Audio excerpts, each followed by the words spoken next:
C'est un site magnifique. C'est la plus grande propriété de la Fondation dans le département du Jura, puisqu'on est sur 100 hectares. Et comme je le dis toujours, c'est un petit joyau bleu au milieu d'un écrin vert. Il y a 30 000 ans, ici, il y avait un glacier. Le glacier a fondu. Il a donné le lac, comme beaucoup d'autres dans la région. C'est pas un hasard si on l'appelle dans le Jura la région des lacs.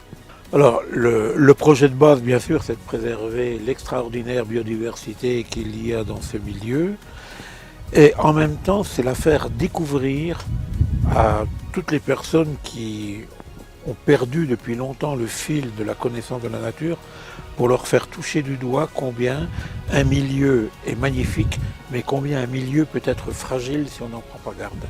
Je veux simplement montrer que les relations entre l'homme et la nature ont toujours existé, que beaucoup de nos contemporains les ont perdus aujourd'hui et qu'il faut impérativement les retrouver.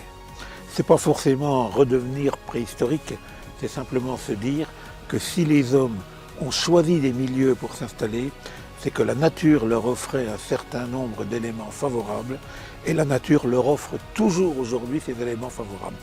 Il faut avoir l'intelligence de savoir les adapter à notre époque.